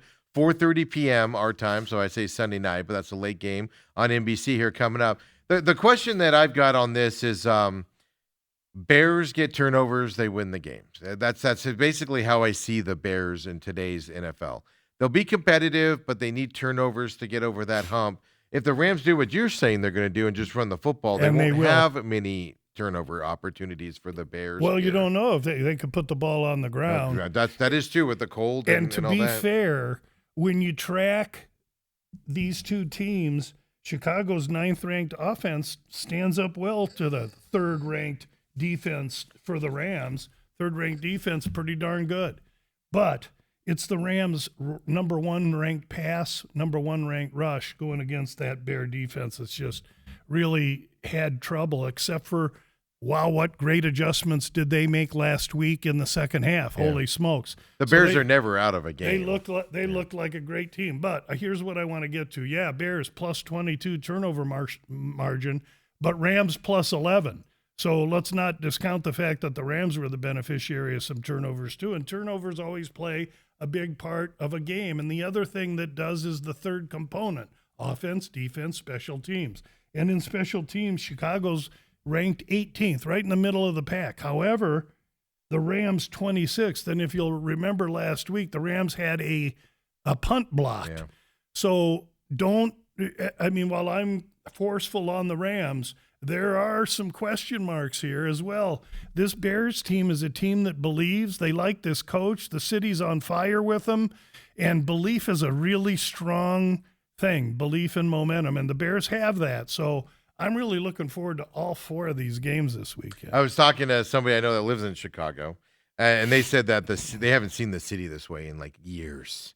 There's just this extra excitement around the city of Chicago. You know, the team feels that leading up to this game as well going into this. So it'll be interesting to see how they react to it. So last time I saw the weather, which was yesterday, I think they said 20 degrees is a low, but with the wind, it's going to feel like 5 degrees. It's going to be one of the coldest games played in Chicago. But then I was seeing 18-mile-per-hour winds. Is that what you have? Yeah, 20, 25-mile gusts, yeah. Which and when we see that, understand that could be 12 to 15, and it could be 30 to 40. I mean, it'll change. You're in Chicago. It's January on the lake, and you're in the evening. It's going to be colder than a brass toilet in the Yukon. I was going to say colder than the witches. I can't use that phrase. Wait, Yukons have toilets? If they do and it's brass, don't sit on it. Just a word. But it's going to be cold, and and those Bear fans are going to be out there drinking beer with no shirt on. God bless them. And by the way, go ahead. Cold games, playoff games in Chicago when the 85 Bears won, I was in the stadium at the opposite end zone when Landeta for the Giants fanned on the punt, meaning he dropped the ball here to punt on it. By the time his foot got up, the wind blew the ball. I was at that game, and then the next week against the Rams, who they play this week, Dieter Brock and Eric Dickerson came to town and got nowhere against that defense. I sat there both those weeks and froze my rear end off. That 86 defense is a lot different than this Bears defense. It really is, but there's a lot of ways to win. And, again, momentum and belief can go a long way. Yeah, I mean, right now, and like I said, I use FanDuel for the NFL numbers. I just double-checked on this, folks, with my bad eyesight here. Rams are 3.5-point favorites right now on FanDuel. Over-unders 48.5 going into this game. As well right now. So. And there's some 4s out there. If you're a Bear fan, really? Go find your Caesars, go find they're mostly Vegas places, so you may not be able to do it on an app. Hard Rock's got 4. ESPN Bet's got 4. Fanatics got 4. So you can find 4s or 3.5s out there. Obviously, if you're a Ram guy, you're looking to use that lower number, and if you're a Bear guy, you want to get every bit you can. Yeah, get that 4 right now. What you're looking at over under 48.5. You see this as a high scoring affair this weekend. The number opened 51.5. Yeah. So why is it down to 48.5? Because of the wind and the cold already, and people haven't tapped into that yet. Wait till Saturday comes, and now they start talking about it as well. We get a day closer. If the wind is going to get worse, that thing will drop like a hammer in a lake. Yeah, and that's the thing, because especially if you think the Rams are going to run the football like you do, that they're going to control the time clock and keep that control down as well. You keep that Bear offense off the field. I look at it, and like I said, I look at it from the perspective. I look at it from the football perspective. The Bears struggled for 3.5 quarters last week on offense. And I expect them to do it kind of again this week. Now, the Rams, like you said, they need to ball control it with that wind and that cold. They need to kind of control the game and take control of it early on here as well. That's why I think this is going to be a low-scoring affair, in my opinion. I don't even think it comes close to 40, let alone 48.5, based off of what we saw last week and then the weather coming in between these two teams. So it'll be interesting to see what happens. I won a couple unders last week. It will be very interesting to see what happens. But I don't know if I like the Rams 3.5-point favorites, to be honest with you, in Chicago. I'm not afraid of it at all. Really? Not at all. Not at all, huh? I will say that the teaser that I gave to VSiN this week, I'm crazy on these 3-team 10-point teasers. We won last week's that I shared. I didn't give a 3-team 10-point this week. Why? Because the numbers didn't fall right for me. For instance, that game with Houston and New England is sitting on 3, might go to 3.5. Well, I don't want the 7 and I don't want the 6.5. I want 7.5. So if it was 2.5, I'd have jumped on the Patriots and taken them to the plus 7.5. So there's a method to my madness. But what I want to say is that since we've talked about the Rams in Chicago, the last game of the weekend, that will be the last leg of my teaser that I gave out this week, which was a 3-team 7-point teaser. Now, a 3-team 10-point, you pay $12 to win 10. On a 3-team 7, you bet $10 to win 13. So I'm changing the odds a little bit. I'm getting great plus money, and we took that Chicago under when it was 48.5, 7 points. We have 55.5 under now. So that will be leg 3 of the teaser. You'll get the other 2 legs as the games come up. See, I never think of that. I never think of doing that when I'm looking at this stuff, to tease it down unless you bring it to my attention. I never think about doing that stuff because you pay to do that. You pay. You say you pay, but that just means your odds change and stuff, right? Well, again, I'm getting a plus money price, but that 3-team 7-point last year was plus 140. Now it's 120, 130. Yeah. They're taking that away. That's why I played fewer of them this year. That said, I wanted a good plus money price. If I can get this game into that final leg and I'm under 55.5, I expect that total will be down lower than 48.5 by game time. And if in fact it is, let's say it goes to 47.5, another 7-point tease makes me over 40.5, and I have a wide spread. Again, that's what happened last Monday with our total. We had Pittsburgh and Houston under 49.5. And we came back and shot that thing to another 10-point 3-team tease to over 31.5. Now, you'd rather be lucky than good. That last interception goes in, gives me the middle, and my clients hit them both. So it doesn't hurt to be a little bit lucky in the NFL as well. And I've been cross-eyed Mary lucky this year in the NFL. Let's just stay with the Sunday game here, since we'll just go backwards here today as well, since we're on it. Keep it consistent for people that listen to this either on the podcast or whatever. We're just going to go backwards here for you guys and everything. And then you've got Texans Patriots here. That first game on Sunday, 1 p.m. here, Phoenix time on ESPN is where you can find that. Like you said, it's a 3-point favorite for the Patriots right now going to this game, over under 40.5 going to this game.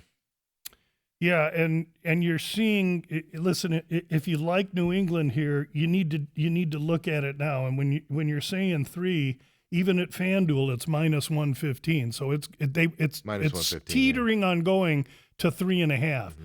So if you're New England, you want to get the flat 3 before the 3.5. Why? Because almost 16% of NFL games land on 3. Mm-hmm. Don't give 3.5.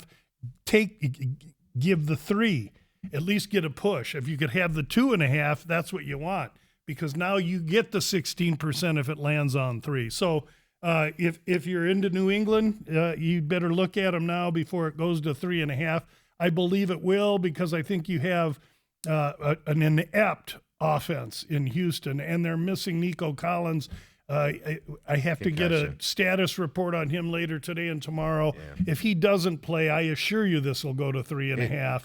He's probably not playing just because you have to be you have to have no symptoms for 5 days. They played on Monday night, It's very hard to do that. So you pretty much have to count the as well. These schedule makers in the NFL just totally just ear jobbed a couple of these teams here, especially Houston that had to go out and play.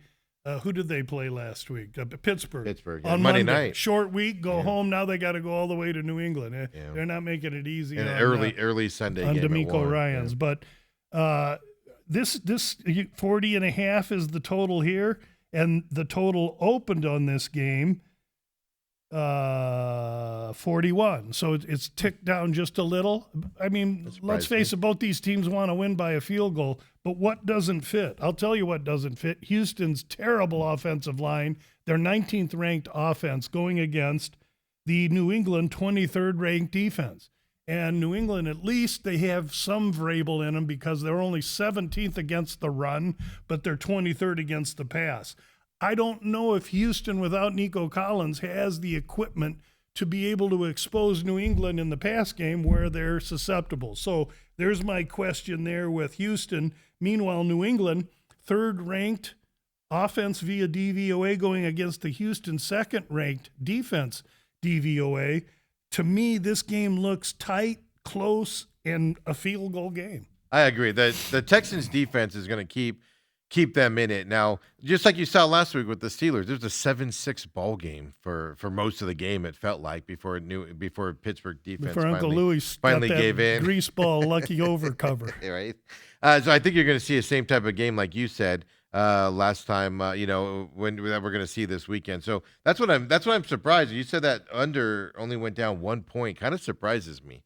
Because again, I see these two teams struggling unless a defense just falls apart like it did in Pittsburgh. I see this as like maybe you'll be looking at both these guys combined for 20 points in this game. Well, before last defensive battle. Before last week's Pittsburgh game, Steve, the four teams that Houston had played prior to them, and they're not offensive juggernauts, all scored 21 points or more against them. So where Houston can be had is the long ball. And where New England can expose them is with Diggs and this kid May that can run and buy himself some time. The quarterback. It sets up to be all four of these games set up to be really compelling football games. Okay, perfect. I ranked them yesterday, and this is my least favorite game of the weekend that I'm going to pay attention to. It's funny that you say that. It's the one so far that between all my where I've invested. Yeah, I have no position in that game so far. Texas Patriots. Yeah. Yes, I have nothing on that game. This was the game that's like if I need to go do something, it'll be this game that I decide to schedule to go do it or go do it at that point. I won't have anything to do but sit on my rear and watch. But I get it. If you I'll be watching it, but you know what I'm saying. Yeah, you got to go to the hardware store. Something comes up and I got to go somewhere. I'll be like, I'll wait till this game starts. The hardware store at my house means I go to the hardware store and buy one little screw and then stop at Pomeroy's around the corner for a couple screwdrivers. The hardware store is just the excuse to get to the other place. But when I tell my wife I'm going to the hardware store, she rolls her eyes. So those are the Sunday games out there for everybody. Then we got the Saturday games. Let's take our break here real quick. Come on back. We got 49ers Seahawks Saturday night, 6 p.m. Phoenix time. Bills Broncos, 2:30 p.m. Our time here in Phoenix. We'll get into those games as well. See what Lou brings us on our knowledge on that. To see if we can win some fun bets around the office, let alone on the money side of things. Come on back, folks. Main Event Thursdays with Uncle Lou.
And we're back here Thursdays with Uncle Lou, still dealing with his punch list at his house.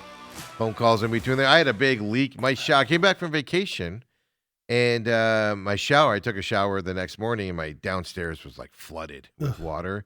So I had to call a plumber. I had to cut in the ceiling downstairs, cut into the water. That was fixed yesterday. So I feel your pain, just sitting there waiting for I had water all over my kitchen. I had to mop up yesterday after that, and everything got fixed pretty quickly, but at least I don't have your problems, but the whole remodel. Before the remodel, I had a son that took 45-minute steaming hot showers for 10 years in the bathroom, and my drywall, I mean, if you sneezed in there, it would have just fallen apart. And then in my master bathroom, we were getting leaks, and so I couldn't use the guest, so I'd go into my master bathroom and take what I call the fraternity house Hell Week shower, where I would just find a toilet and just throw water on my face. So I'd turn that shower on. I'd be in and out of there in a minute because I couldn't handle all the leaking. Yeah. Well, now, like this morning, I got the big rain square above me. I got 3 or 4. I was just in there in the heat. Simple pleasures are really nice. That's what I want to do. I stayed at a hotel last year, 2 years ago, where it had all that stuff, and I'm like, I got to get this for the house. So I've been thinking about remodeling, and it was funny too because the plumber yesterday is like, "Hey, Steve, come here." And I was like, "Oh no, here we go!" Right. And we're looking up at it, and he goes, "This might be a crack on you." And I'm like, "I've been waiting for you to tell." And I'm like upset about it, but at the same time, I was like, "Oh, please, it'll push you towards the. Please be a crack," and it wasn't. But I was like, "Please give me a crack," because then that way it means I'm calling a remodel company for my bathroom, so I can get that stuff. I can't tell you how much we're enjoying. We had we live in Central.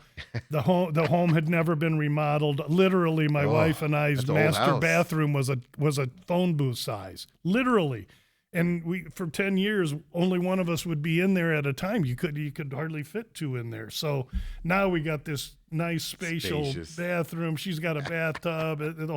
Everybody's happy. Yeah, that's I know. So I'm like, oh, maybe this is a sign I should start looking into getting this. I just don't want all the hassle. I know what construction takes. And then I your would just story say this: I'd it. plan it ahead of time instead of having to react to it. Well, that's the other side. Because if there's a crack on that floor, guess what I'm doing? I'm meeting with somebody to remodel it, and it's more of a rush. I'd maybe try and get ahead of it now that I'm an expert and I know all the stuff that can go wrong because it all did.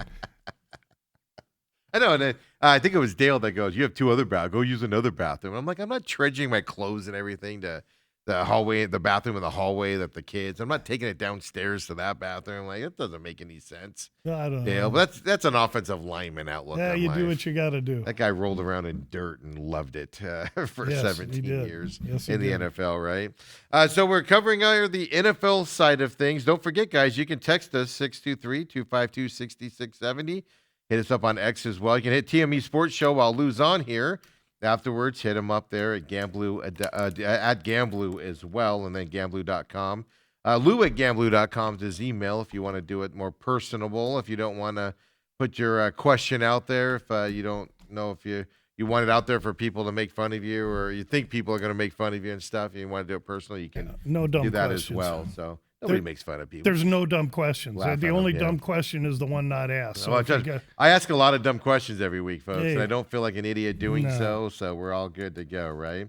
Let's go to the early game on Saturday here. Bills-Broncos. I'm looking forward to this game. I've been on Sean Payton all morning because of his press conference yesterday. I've always believed Sean Payton's one of the biggest blowhard a-holes in the league in terms of head coaches. Just always have rubbed me the wrong way. I did so yesterday again, so I've been on him. I've been on the Broncos all week in this game, and my mind's kind of telling me I need to give more credence to the Bills going into this when I woke up this morning after I saw that clip. So I might be influenced. But 1.5-point favorites for the Broncos right now at home, Saturday, 2:30 p.m. Phoenix time. Yeah, great matchup for a game. I can't disagree with you more on at least my take for Sean Payton. Dude was under Parcells as an offensive coordinator. He's a brilliant offensive mind. He's won a Super Bowl. He has a chance to win one here. Most people want to throw dirt at him. And then if they don't want to throw dirt at him, they want to throw dirt at Bo Nix, the quarterback there. Mm-hmm. He's in his second year and has done a great job this year. People think he's a weak link. I question the football IQ of anyone that does question that. The kid's young, he's hungry, he's doing well. Well, he's won all these games against only subpar teams by 2 or 3 points. Hey, listen, they don't put pictures on the scorecard. They're 14-2, this team. Come on now. Denver's real. They're real because they have a defense. They're real because they can run the ball, maybe not as effectively as when they had the other Dobbins from San Diego, from the Chargers, the Charger running back. We all call it San Diego. This sets up to be a great game. Buffalo's 4th-ranked offense going to go head-to-head against that 5th-ranked Denver defense. What a great matchup that's going to be. Buffalo's down to 3 receivers. They're going to get Curtis Samuel back to help them out. Samuel will run some reverses and do some gadget-type stuff for him. But Gabe Davis and one other wide receiver went down with knees last week in their game. And their wide receiver room is weak to begin with. A lot of pressure on Josh Allen. They're going to have to run the ball against Denver. And meanwhile, you got the 15th-ranked Denver offense going to compete against the 20th-ranked Buffalo defense. And the key to the Buffalo defense is the 31st-ranked rush defense. They're really poor stopping the run. That's a lack of size. It's a lack of toughness. But Ed Oliver, one of their defensive tackles, is rumored to be coming back. If he plays in this game, that's a huge emotional lift for Buffalo. Again, I sound like a broken record. This is going to be a compelling, awesome football game. Denver likes to play everybody close anyway.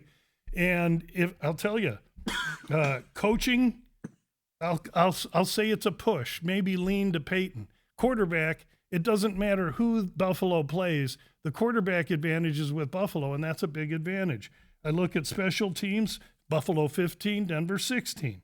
Look for turnovers. Denver -3, Buffalo +1. This is going to be a close, tight game and should be very compelling. Yeah, I think the Broncos want it. I think the Broncos want this to be close because that means they're controlling the football a little bit more. What impressed me and why I'm kind of thinking more Bills than I was earlier in the week was I thought more about last week's game against Jacksonville for Buffalo.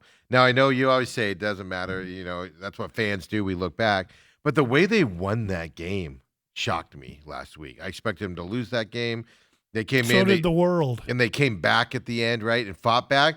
So that tells you they have that still fight there, which I didn't think Buffalo had going into that. So going into Denver, this is going to be fun to watch because they still have that fight. Obviously, they showed it last week. And then, like you said, there's enough faults with Denver that you could see Buffalo going in there and win.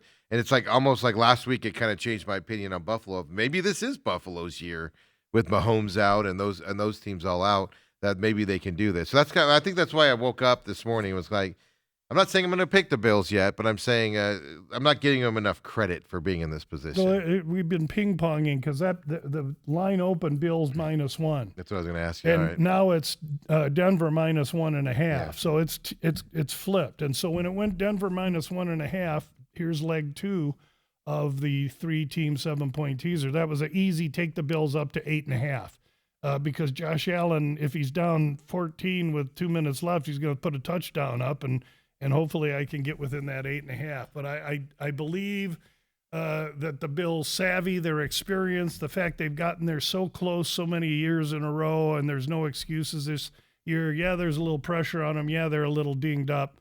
14 guys on their injury report and 4 on Denver's. So you got to look at that as well. But I think in a game that both teams, really want to keep it close and tight, Buffalo must run the ball for 2 reasons. Number 1, it sets up Josh Allen, and number 2, it keeps their defense off the field. So Buffalo's got to be able to run more Cook rushes than 46 yards like he got last week. And, oh, by the way, last week, the world was on Jacksonville. Yes. Every Tom, Dick, and Harry, and then their Aunt Teresa, they were on them too. We took Buffalo straight up on a pick, and we also had them in a teaser. I'm not afraid to fire when I feel I got the right side, and I got lucky with that one too. Yeah. We'll take it. That was the one game I lost last week. On 2 levels, I lost on that last week. Ed Oliver, by the way, just so people know, is back at practice. Yep. We don't know if he'll be able to play, but at least he's practicing this week. And I'm kind of the opinion, even if it's limited, he's going to get into this game if he's practicing, as long as he doesn't have any setback this week. So pay attention to Fridays. Friday's Those kids want to play, guys. Yeah. Their whole life they've been waiting for playoff football. They want to win a Super Bowl. They want to contribute to their team. You probably, if anything, got to protect Oliver from himself and make sure he's ready if you're going to put him in there. If he has a setback like swelling or something like that, he won't play. So pay attention. For 6 plays against Denver, it ain't worth it if they're going to move on and you could potentially have him for, you know what I'm saying? Next round, yeah, absolutely. And then, Denver gets Greenlaw back, famously, if that was the press conference argument yesterday for Sean Payton that kind of riled me up. They get Greenlaw back, which is a huge improvement for Denver's defense talking as well. about a defensive player that riled you up. The reporter asked a question in a technical. Hey, Kobe, do you have that clip real quick? We'll play it for Lou here if he's still got it there. If you can listen to Sean Payton yesterday. Listen to this question. Is it right? Is it ready? Kobe, go ahead and play it. Sean, having Greenlaw back for this game, his ability to attack downhill and in the run game, just how big is that and the timing of it for this one? You want him to attack downhill? Is that your, what do you know about attacking downhill in the run game? You don't know. All right, that's right. Have him attacking downhill. It's good to have a healthy Dre Greenlaw back in the game. Yeah. Fair quarterback. Fair. More than fair. That's fair. What's he do? Attack downhill, that's the running game. The defense. That's what Greenlaw does. He stops the running game. Yeah. Okay, so he's a linebacker. I get the analogy, but I mean, I never had Lou taking Sean Payton's side on that. I'm asking a young reporter asking a question. Jeez, come on, Lou. I'm just kidding. No, but Greenlaw coming back is a big deal for the Broncos defense as well. Now, how good are you when you've been out for? Same question with Ed Oliver, but Ed Oliver though can just stuff a hole. He could just stand there and stuff a hole. So well, again, a linebacker, Greenlaw is highly athletic. I mean, if he can run around, you put him in. If you can get 10, 12, 14 plays out of the guy in spot positions, when you look across, you see your buddy there after 7 weeks, 8 weeks of not being there. It lifts the whole team. So everybody, I mean, listen, there's no hold bar here. Everybody want to win. 46.5. What do you know what the weather is going to be in Denver? I did not look up Denver weather. Yeah, I did, and it's there's nothing to talk about. It's probably going to be 52 and a 3-mile-an-hour wind. So 46.5 is the over/under on this game. And then, I'm sorry, did you say earlier what it opened at? At the same 46.5. So it really hasn't moved. So you're gonna and you got to understand. I've been to a lot of Denver playoff games. One in January when I watched Elway's last game against Parcells coach the last time for the Jets, in which in that game it was 63 and sunny. I was out dressed like this in Denver in January.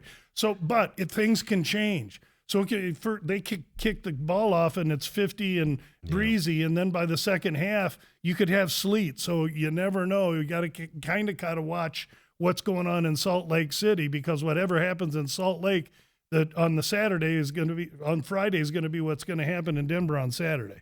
Yeah, it moves over from that side. So this is one of the fun games I'm looking forward to this weekend coming up here. And then the big game I'm looking forward to, I'm not expecting much from it here, but I'm talking here the afternoon Saturday game coming up, the 49ers and Seahawks. Another NFC West performance, these two battling it out. I think we're kind of jaded going into this game because we just saw them play there in Week 18 for the title there, and it was kind of a Seahawks blowout. It wasn't kind of; it was a Seahawks blowout, 13-3. And then you see all the 49ers injuries with Kittle out and everything. Yeah, I saw when this opened, at least on FanDuel, it was at 7.5, and I see it's at 7 now.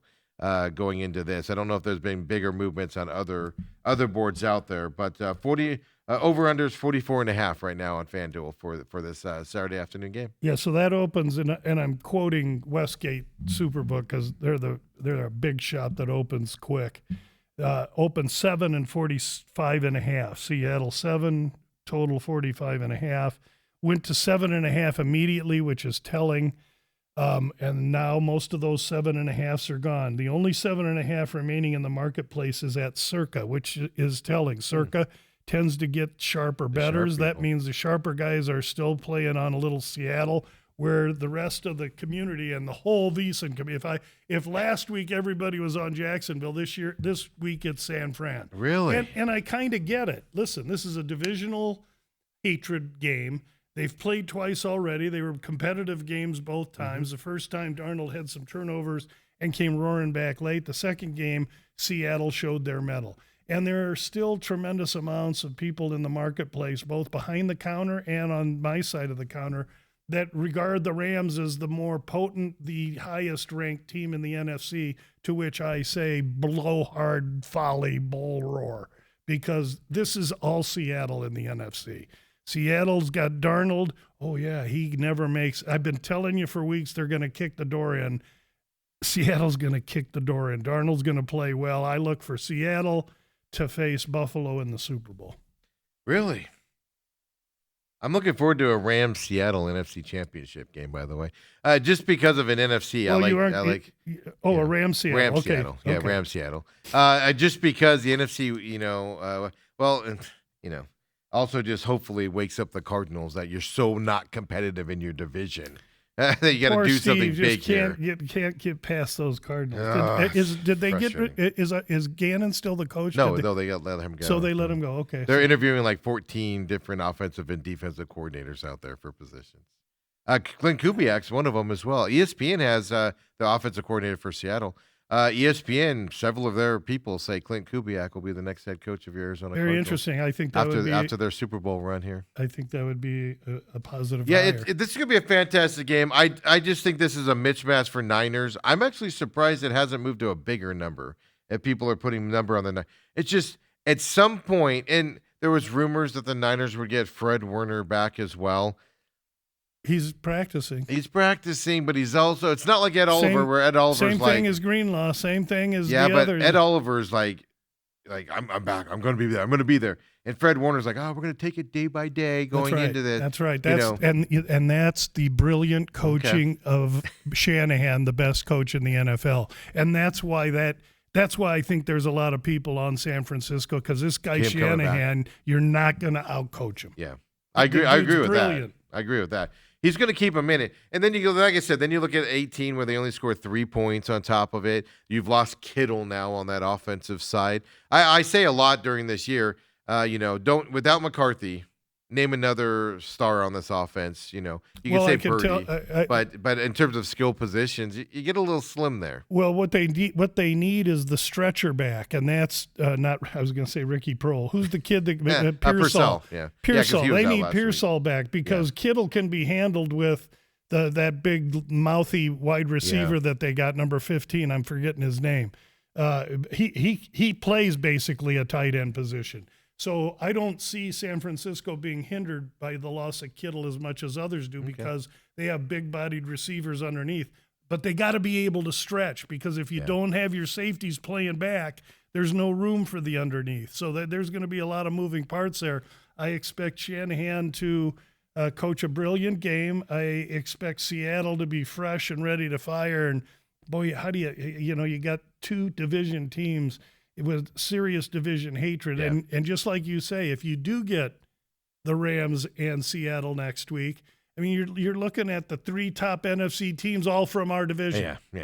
And then the Cardinals. I say the NFC. Then the Cardinals with 3 wins. Woo-hoo. Interviewing offensive coordinator. Well, there's only one way they can pretty much go. Oh, Lou, I've been around long enough that they have room to go down still. I get it. There's still 2 and 1 below them. I was here when the Cardinals were in St. Louis, and there was a Green Bay St. Louis Cardinal game at Tempe Stadium. I was living in Tucson at the time. This is 1988. And so we drove up, had a whale of a time going to the game and everything else. So I remember when there was no football team here, and now we have a football team, and they're good, and they need to get better. I still believe that young Michael Bidwell is light years ahead of the previous ownership, his father and his grandfather, but he really needs to come up. We need to get a hire. They need to get some capability. They need to get a quarterback.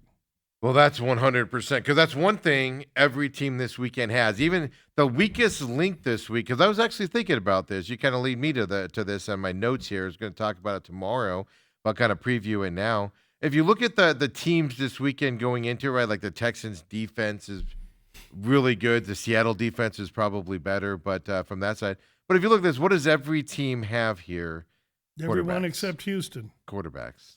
Yeah, I think the Houston quarterback's probably the weakest on one. The list. Yes. And Bo Nix, some people would put Bo Nix worse, but Bo Nix would be the next one up on that list. I think uninformed people. But that's not a knock on Bo Nix. It's just, him or Caleb Williams there with the Bears will probably be at that point, Yeah. But we have really good Drake May's going to be down. But we have really good quarterbacks in the. So if it tells you nothing, defense and a quarterback. I mean, if I'm building an NFL team, and I've told this to Dale, I mean, I'm looking at like 5 positions.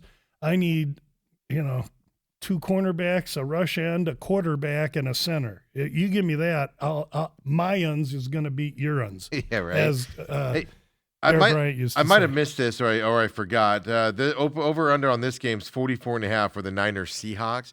Last time they played, like you said, it was like 13-3, something like that. I expect this to be a low-scoring game, being a division rival game.